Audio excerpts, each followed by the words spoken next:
Hi, welcome back to Real Reviews. This is Cody Williams, and we're here to talk about the movie I.S.S, or also known as International Space Station. This is a science fiction thriller film that's credited as a 2023 movie, but it's just now theatrically releasing, so I don't know what happened. Anyways, judging from the looks of it, this movie in particular looks like it could possibly be fun. Now that I just got done watching it, I'm ready to talk about it. The movie story follows when tensions flare in the near future aboard the International Space Station as a conflict breaks out on Earth. Reeling from this, the US and Russian astronauts on board receive orders from the ground to take control of the station by any means necessary. I hate to break it to you all like this, but this movie is, lack of a better word, dull. I wanted this movie to succeed in doing its own thing with the potential that it had, but this film just really fumbled along the way. Clearly, this movie has its issues, and I will elaborate on those later.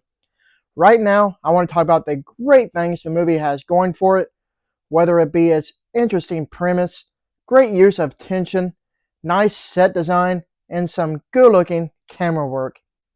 The film's concept of reigniting tensions between two different countries that pits astronauts on board the International Space Station against each other is such a great idea. However, with the way the movie played out, it was not all that, and it's a darn shame. The movie had so much potential to be great, but it wasn't.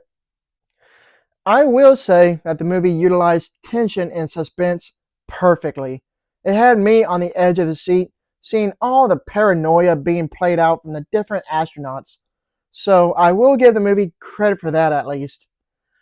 Another thing that I loved about the movie would have to be the claustrophobic set design for the space station. As tight and compact the set was, and going hand in hand with the film's story, it honestly makes it terrifying if I or anyone else are in that situation because there's nowhere to go. So, yeah. Surprisingly, the movie's visuals are pretty to look at, so to speak. There's some good camera work, and there are some neat looking frame shots as well. However, for a movie as such, the camera movements are a little bit too smooth for my liking. While we're on the subject of visuals, I do want to bring up the issue of frame rate drops. Yes, you've heard that right.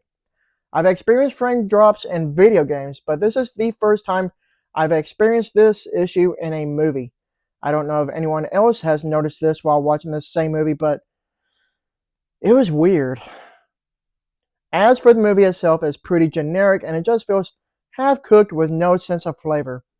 The characters are underdeveloped, leaving you with little to no emotional attachment towards anyone in particular. Another thing that doesn't help out would have to be the film's very abrupt ending. By the time the movie ends, you're just left hanging, wondering, that's it? With all that said, for a January released film, it's not bad, but it's still pretty bland. Overall, I.S.S. is one of those movies that sounds great on paper, but when it's all said and done, it wound up being a nothing burger. The movie itself is nothing overly exciting, and it's not something downright terrible either. If anything, this movie is pretty much bland, forgettable, and just average at best. I give this movie a C. Thank you for watching, and don't forget to like and subscribe to my channel. Keep up with my real reviews.